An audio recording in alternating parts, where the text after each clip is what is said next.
तो यान साव को अपने करीब रखने का एक मौका भी नहीं छोड़ता और साव उससे दूर भागने की कोशिश करती है, पर यान उसका पीछा ही नहीं छोड़ता कि तभी रास्ते में बाइक खराब हो जाती है। तो उन दोनों को पैदल ही घर जाना पड़ता है, लेकिन वो लोग रास्ते में खूब मस्ती करते हैं और साव और यान एक दूसरे के साथ बहुत ही अच्छा टाइम स्पेंड करते हैं और वो दोनों पूरे रास्ते ढेर सारी मस्ती करते हैं और उसके बाद वो दोनों घर आते हैं। तो साव घर के अंदर जाने लगती है तो यान कहता है क्या तुम्हें मुझसे कुछ कहना नहीं है? तो साव कहती है तुम्हारे कहने का क्या मतलब है? तो यान कहता है मुझे पता है कि तुम भी मुझसे पसंद करती हो, पर तुम ये बात एक्सेप्ट नहीं कर रही। क्या ये सब जिया की वजह से है? तो साव कहती है तुम जिया के हो, मैं तुम्हें पसंद नहीं कर सकती। तो यान कहता है मैं जिया को पसंद नहीं करता, मैं तुम्हें पसंद करता हूँ। तुम ये नाटक कर सकती हो कि तुम मुझे पसंद नहीं करती, लेकिन मैं ये नाटक नहीं कर सकता। अगर हम तीनों की दोस्ती के बीच कोई तीसरा आया है, वो या मैं या तुम हो, वो जिया नहीं है, उसकी इसमें कोई गलती नहीं है, वो तो एक विक्टिम है।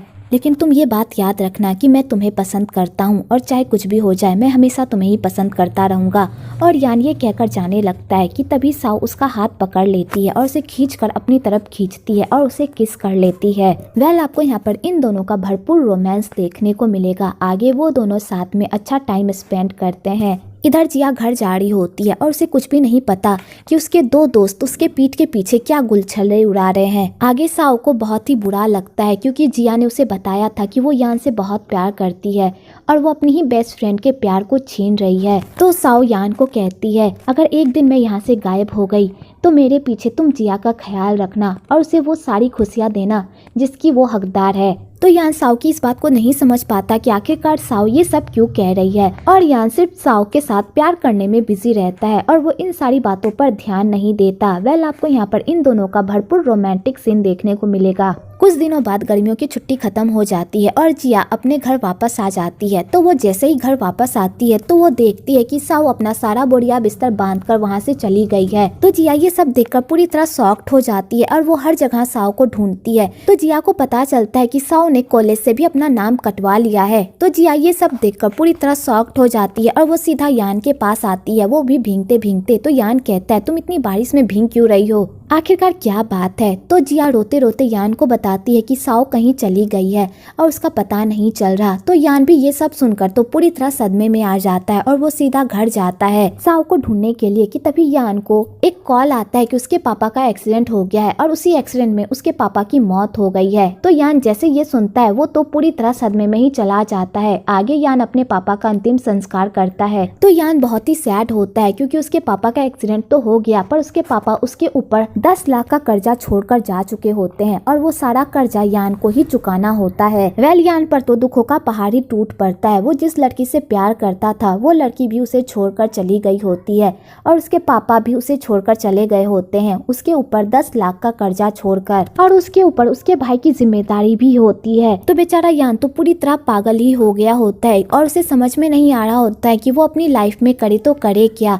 पर जिया यान का साथ नहीं छोड़ती और वो उसे सपोर्ट करती है। आगे यान पूरी तरह बदल जाता है। पहले वो जितना हंसा करता अब वो बिल्कुल गुमसुम रहने लगा होता है और पूरी तरह अपने आप को कठोर बना लिया होता है। तो जिया को यान की ऐसी हालत देखी नहीं जाती और वो उसे चेयर अप करने की कोशिश करती है और कहती है मुझे पता है तुम्हारे ऊपर बहुत सारा कर्जा है, अगर तुम पार्ट टाइम जॉब करो और उसमें तुम्हारे खाने पीने रहने के सारे खर्चे को मैनेज कर दे तब भी तुम्हारे पास कुछ पैसे बचेंगे जिससे तुम अपना कर्जा चुका सकते हो। और अगर इसमें तुम मेरे घर के पास आकर रह जाओ तो तुम्हारा खर्चा और कम हो सकता है, इससे तुम अपने कॉलेज की पढ़ाई भी कंप्लीट कर पाओगे और अपना कर्जा भी चुका पाओगे। तो यान कहता है मैं कॉलेज नहीं जाने वाला, मैं कॉलेज की पढ़ाई छोड़ने वाला हूँ, मुझे किसी भी तरह इन सारे कर्जे को तोड़ना है।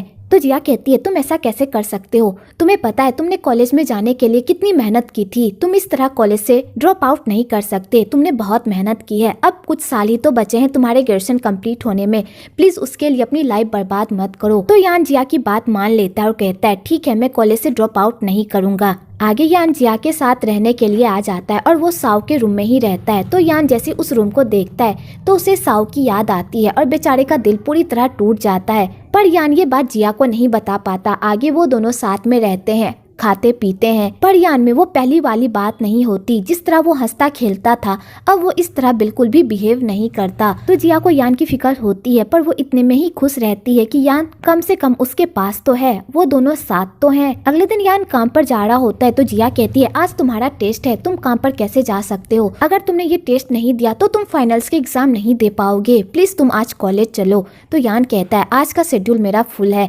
आज मैं कॉलेज नहीं जा पाऊंगा। और यान ये कहकर वहाँ से चला जाता है। तो जिया को यान के लिए बहुत बुरा लगता है। तो जिया एक ट्रिक अपनाती है और वो यान बनकर क्लासरूम में चली जाती है और यान बनकर ही क्लासरूम में एग्जाम देने लगती है। पर बेचारी का ये प्लान भी फ्लॉप हो जाता है क्योंकि टीचर उसे पकड़ लेते हैं। तो बेचारी को इस कारनामे की पनिशमेंट भी मिलती है और उसे पूरे कॉलेज में झाड़ू पोछा भी लगाना पड़ता है।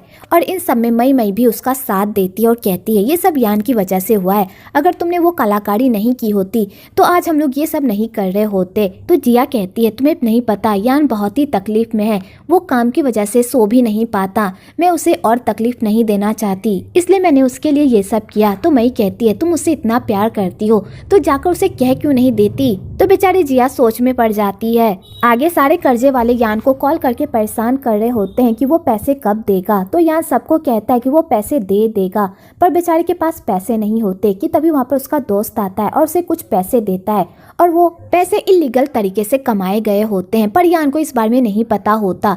तो यान अपने दोस्त को कहता है कि वो ये पैसे नहीं लेगा, वो इंतजाम कर लेगा, पर उसका दोस्त कहता है मैं तुम्हें इस तरह काम करते हुए नहीं देख सकता, प्लीज ये पैसे ले लो। तो यान वो पैसे ले लेता है। आगे उस ठेकेदार को पता चल जाता है कि उस बंदे ने इलीगल तरीके से पैसे कमाए हैं। तो वो ठेकेदार उसकी पूरी वाट लगा देता है। लेकिन इन सब के बीच में यान भी पिस जाता है और उस ठेकेदार को लगता है कि यान भी कमीशन खाता है। तो वो ठेकेदार यान को भी बुरा भला कहने लगता है और उसके पापा को लेकर उसे 4 बातें सुनाने लगता है। तो यान को भी गुस्सा आ जाता है और वो उस ठेकेदार से लड़ाई करने लगता है। तो वो ठेकेदार उन दोनों को काम से बाहर निकाल देता है। तो यान अपने दोस्त को कहता है कि जाकर वो उस ठेकेदार को पूरी बात बताए कि उसका इन सब में कोई हाथ नहीं है। तो उसका दोस्त कहता है अगर मैं उस ठेकेदार को बता भी दूं तो क्या हो जाएगा, वो हमें काम पर नहीं रखेगा क्योंकि तुमने उसे मारा है, इसलिए शांत हो जाओ और कहीं और काम ढूंढो, अगर मुझे काम मिल गया तो मैं तुम्हें कॉल करके बता दूंगा। और वो ये कहकर वहाँ से चला जाता है। तो यान को बहुत ही गुस्सा आता है। तो जिया उसे शांत करने की कोशिश करती है पर यान उसकी भी नहीं सुनता कि तभी उधर से एक कार आ रही होती है जो जिया के ऊपर ही चढ़ने वाली होती है, लेकिन सही टाइम पर यान आ जाता है और जिया को बचा लेता है। तो जिया यान की ऐसी हरकत को देखकर बहुत ही खुश होती है और वो फूले नहीं समाती कि यान को उसकी परवाह है। आगे जिया यान के लिए जॉब ढूंढ रही होती है कि तभी यान को उसके दोस्त का कॉल आता है और वो उसे बताता है कि वो प्रॉब्लम में है। तो यान सीधा अपने दोस्त को छुड़वाने के लिए गैंगस्टर के पास जाता है और वहाँ पर जाकर उन लोगों से डट कर बात करता है। तो उन बंदों को भी यान का ये एटीट्यूड बहुत ही पसंद आता है और वो बंदे यान को अपने साथ मिलकर काम करने को कहते हैं, पर यान उन लोगों के साथ काम करने से मना कर देता है क्योंकि यान ऐसा कोई भी इलीगल काम नहीं करना चाहता जिससे आगे चलकर उसे प्रॉब्लम हो। तो वो बंदा जाने से पहले यान को कहता है तुमने ऐसे ऐसे दोस्त पाल कर रखे हैं ना, ये दोस्त तुम्हारे ही पीठ में छुरा भोंकेंगे और तुम्हें पता भी नहीं चलेगा।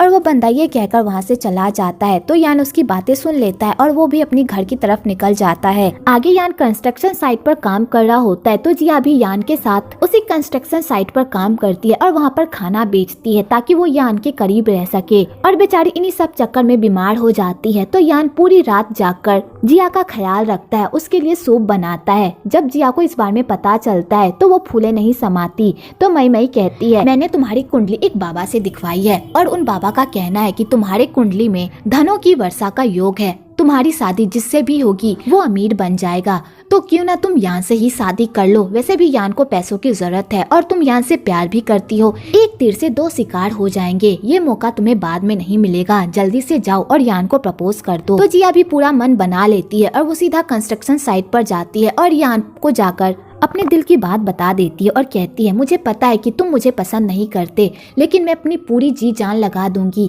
कि तुम मुझे पसंद करो, मुझे सिर्फ तुम्हारे साथ रहना है। अगर तुम मुझसे प्यार नहीं भी करते तो कोई बात नहीं, मैं पूरी कोशिश करूंगी कि तुम्हें भी मुझसे प्यार हो जाए। मेरी कुंडली में धन वर्षा का योग है, मेरी शादी जिससे भी होगी वो अमीर हो जाएगा, तो क्यों ना तुम मुझसे शादी कर लो और अमीर बन जाओ, इससे तुम्हारा भी फायदा होगा। तो वहाँ के सारे वर्कर्स भी यान को कहने लगते हैं कि तुम इस लड़की से शादी कर लो, ये लड़की तुमसे बहुत प्यार करती है, अगर तुमने इसका दिल तोड़ा तो ये बहुत ही गलत होगा। तो यान ये सारी बातें सुनकर स्माइल करता है और जिया को एक्सेप्ट कर लेता है। तो जिया ये सब देखकर बहुत खुश होती है।